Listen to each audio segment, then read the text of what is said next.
Welcome back to the Casual Ethnographer. My name is Elizabeth, also known as the Internet Culture Lady.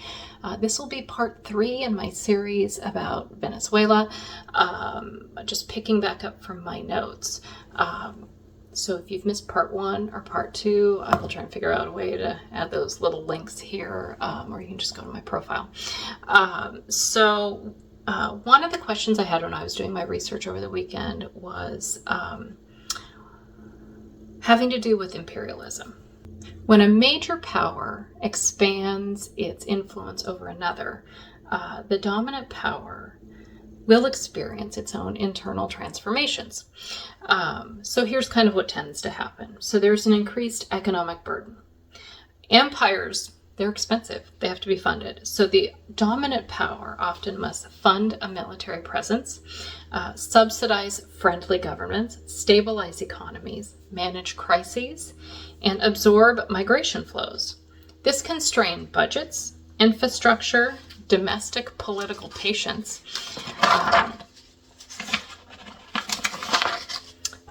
So historically, it's one of the biggest long-term costs. So then there's also the rise of the security state mindset. When a country tries to control a region, it often develops expanded intelligence agencies, increased surveillance, militarized borders, a larger defense budget, a more centralized executive branch. So this can reshape domestic politics.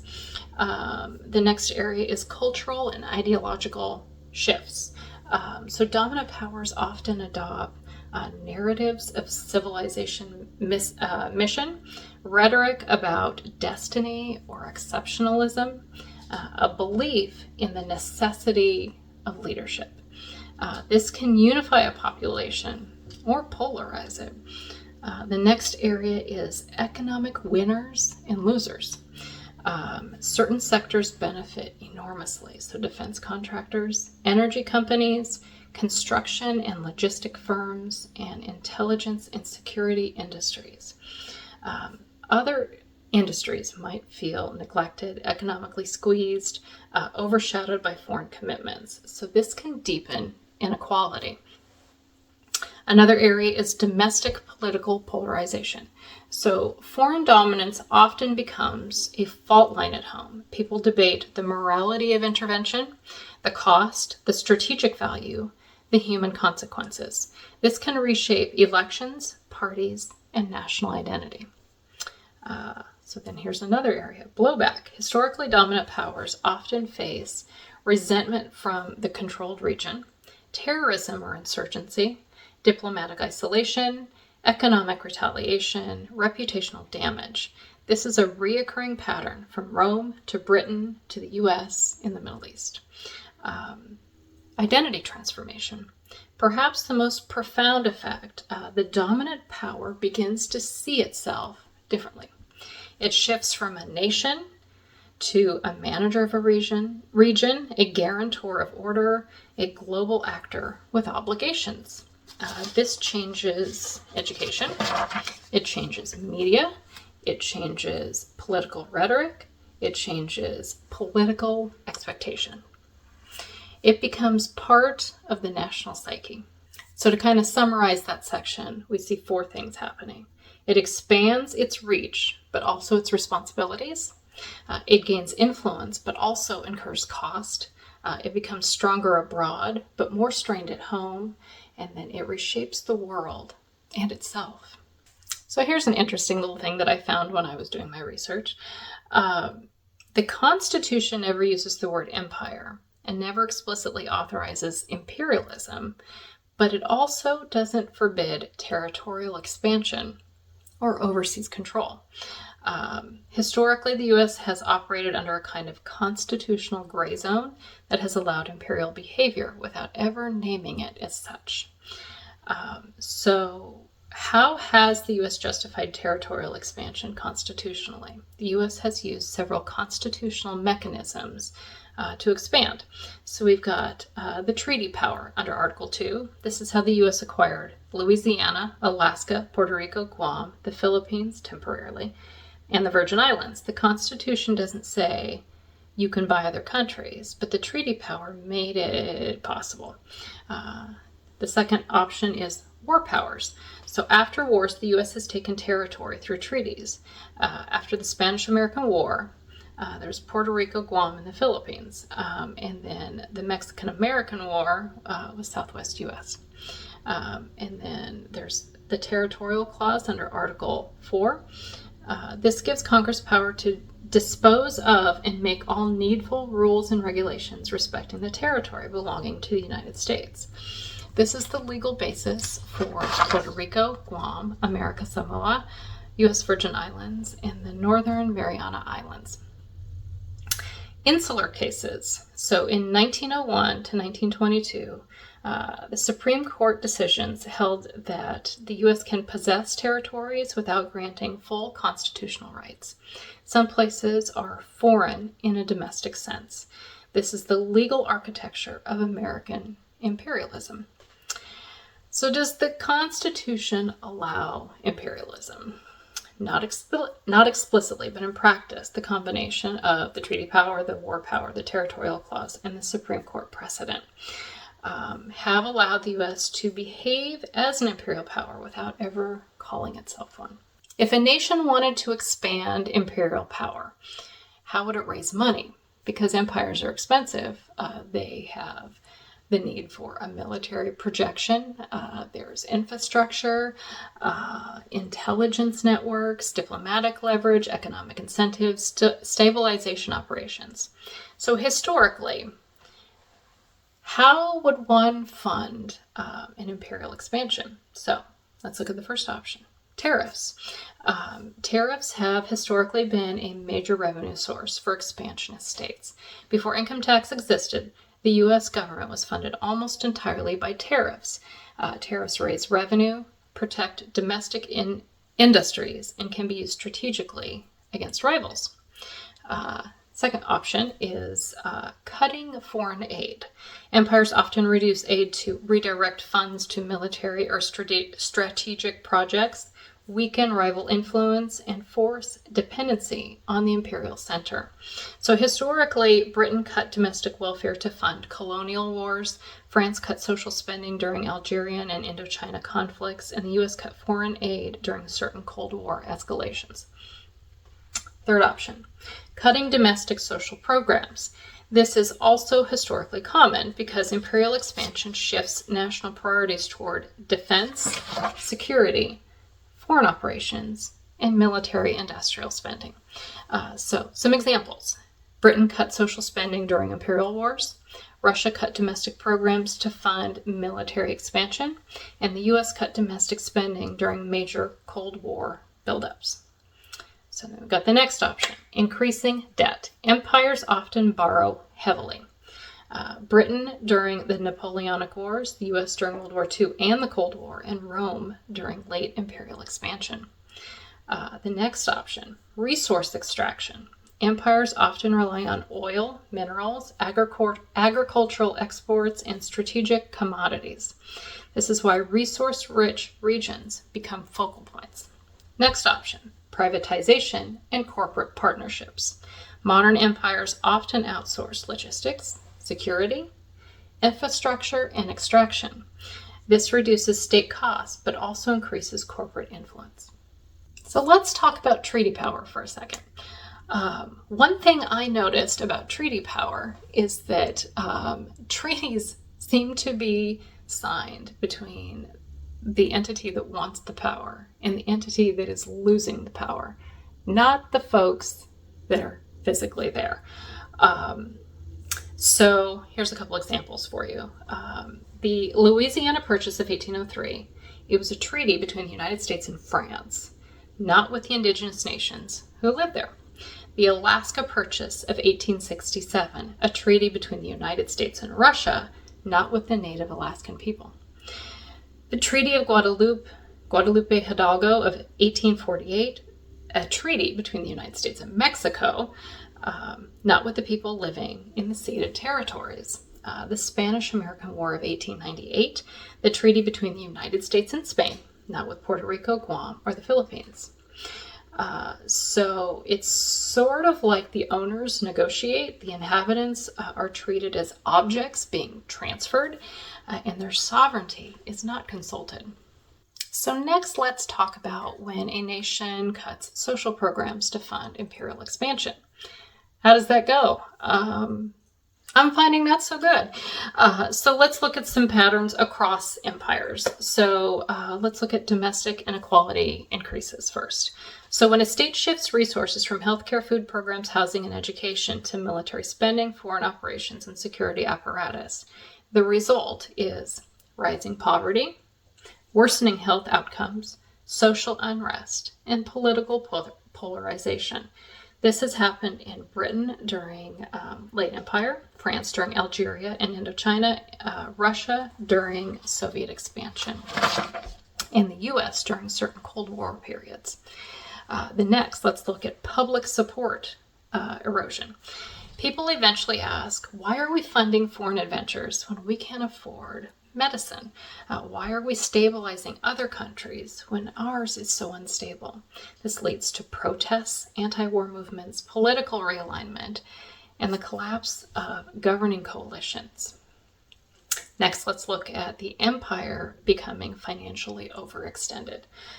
So this is one of the most consistent patterns in world history.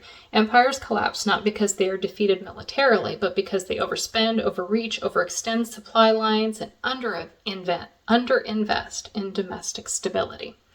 So some examples, we've got Rome, Britain, Spain, and the Soviet Union. They all fell under the weight of imperial costs.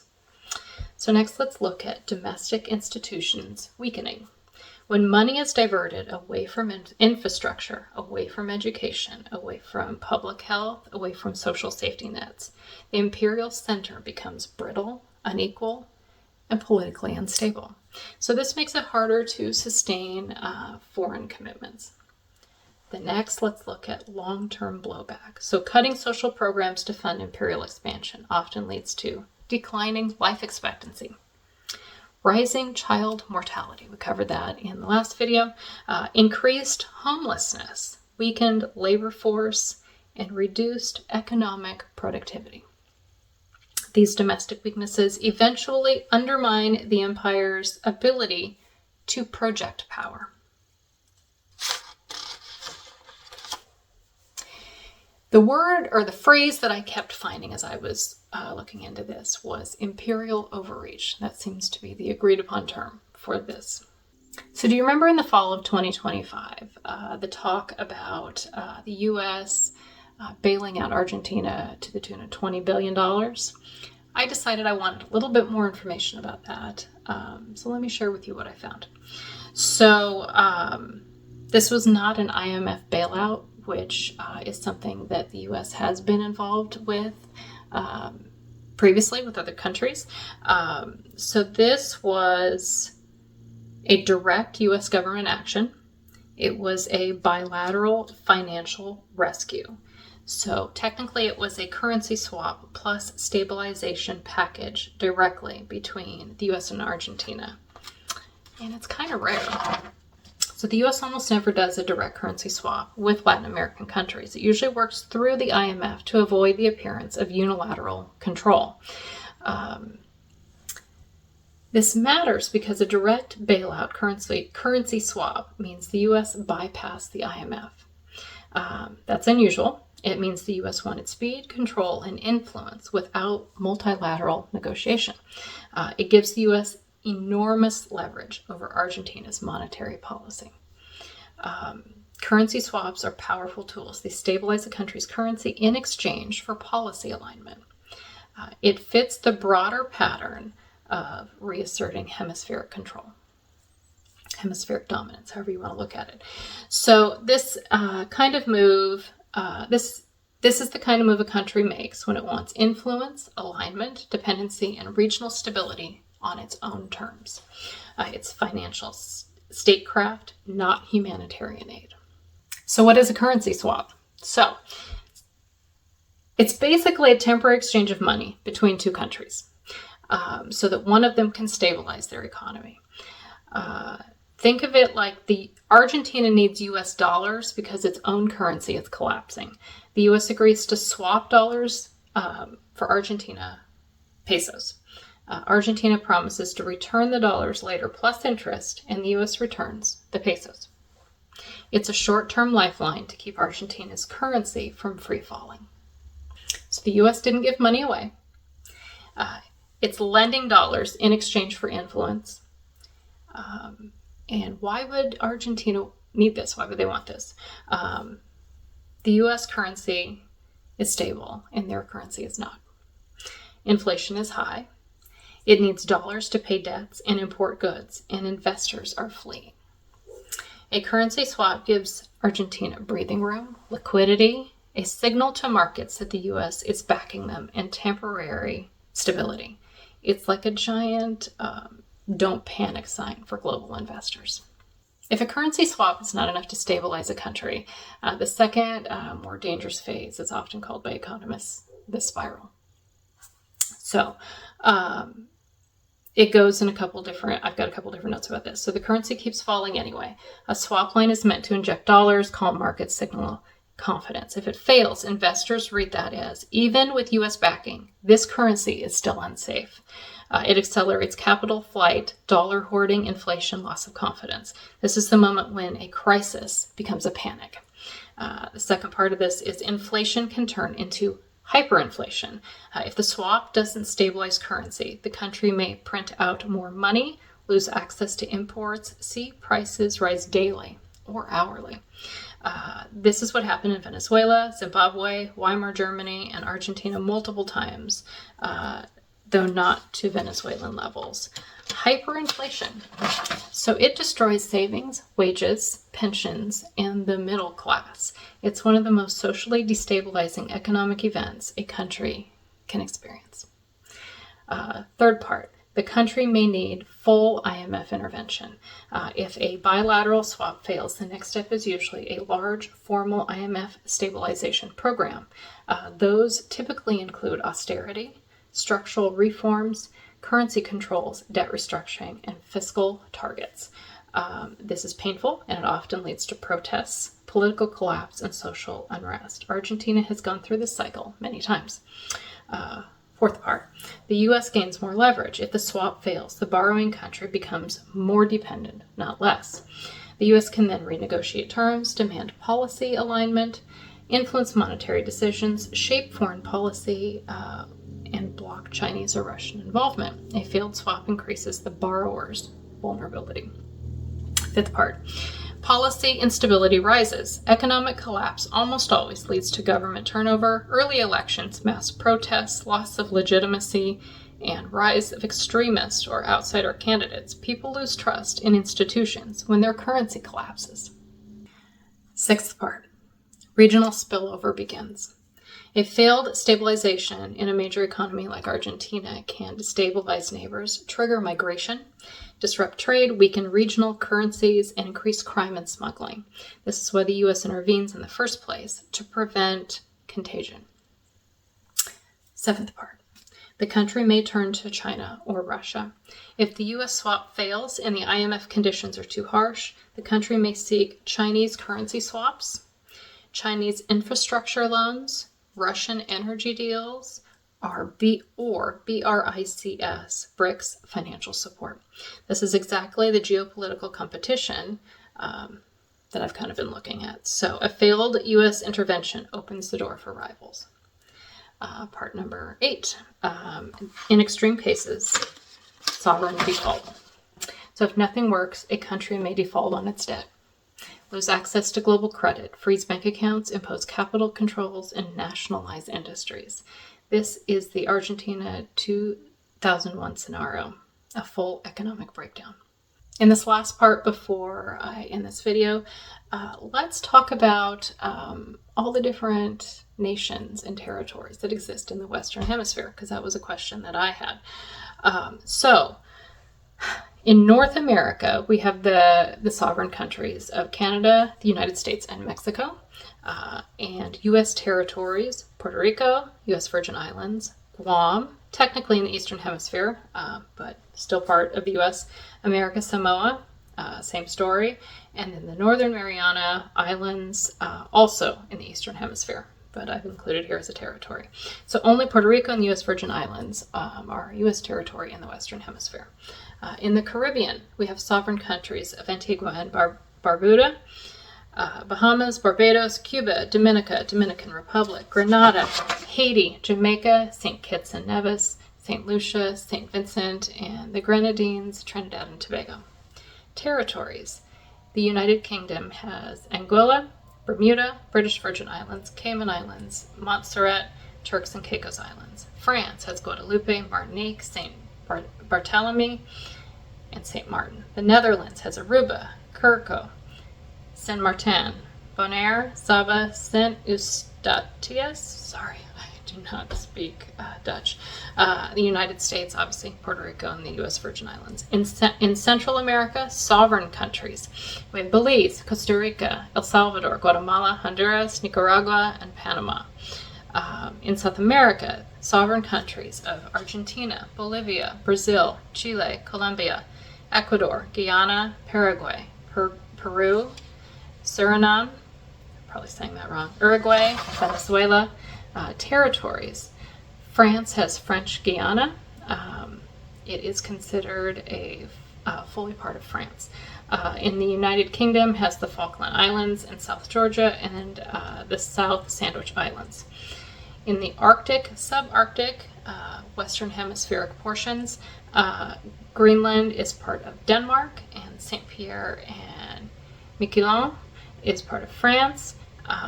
So that is 35 sovereign nations and roughly 25 territories, depending upon how micro you get with it. So regarding those sovereign nations, I wanted to know what would happen if one nation tried to imperialize all of the other nations, just a hypothetical. That is an enormous amount of land, very diverse, lots of countries. It would be hundreds of indigenous nations, multiple languages, multiple cultures, multiple economies, multiple political systems, and a population totaling over 1 billion people. So to imperialize that amount would mean to exert dominant influence or control. It's not quick, it's not cheap, and it's not attainable in one generation. So it would require massive structural investment. Historically, when a major power tries to dominate a region, it must invest. Sorry, Molly wants to say hi. Hi, Sissy. Molly wants to say hi. So historically, when a major power tries to dominate a region, it must invest in military projection. So that would be bases, logistics, intelligence networks, naval presence, air mobility. It must invest in economic leverage. So that would be loans, currency swaps, trade agreements, infrastructure financing, debt restructuring. And it must invest in political influence. So that would be diplomatic pressure, alliances, security cooperation, training programs, soft power. It must invest in domestic capacity, a strong economy, political stability, public support, a large tax base. This is why empires are expensive. You're not just controlling territory, you're managing whole systems, right? So the cost would be staggering. Even a conservative estimate, I did my best. So we're talking about trillions in long-term spending, decades of military and diplomatic commitments, continuous economic stabilization packages, absorbing migration flows, subsidizing friendly governments, maintaining influence over rivals. So this is why every empire eventually hits the same wall, that overextension. When I read Why Empires Fall, it's very interesting for them to talk about how Rome went through this. So then it would take decades, not years. Empires don't form overnight. They form through treaties, economic dependency, military alliances, cultural influence, crisis response, debt relationships, and political alignment. So even with the U.S. influence in Latin America during the 20th century, that took over 100 years to build, and that was without trying to dominate the entire hemisphere. So it would create internal strain inside whatever nation attempted to do this. So this is the part often overlooked. So when you try to dominate an entire hemisphere, because again, massive, It would require higher taxes. It would require higher military spending. It would require cuts to domestic programs, political polarization, economic inequality, and a shift toward a more centralized executive branch. So this is the imperial center, kind of becomes brittle, right? So every empire that overextends eventually experiences domestic unrest, economic strain, political fragmentation. This is why historians compare imperial overstretch to the fall of Rome. There's like a pattern to it. It would provoke resistance. So countries in a hemisphere would not simply accept domination. So you would see diplomatic pushback, you would see regional alliances, economic diversification, protests, political realignment, increased nationalism, and potential insurgencies. So even friendly governments resist being controlled. So that's where I'm going to end this part 3 on Venezuela. Please like, subscribe, share, comment below. I've got to figure out where I want to pick up part 4. So as always, thank you for being here. I appreciate your presence. I'll see you next time.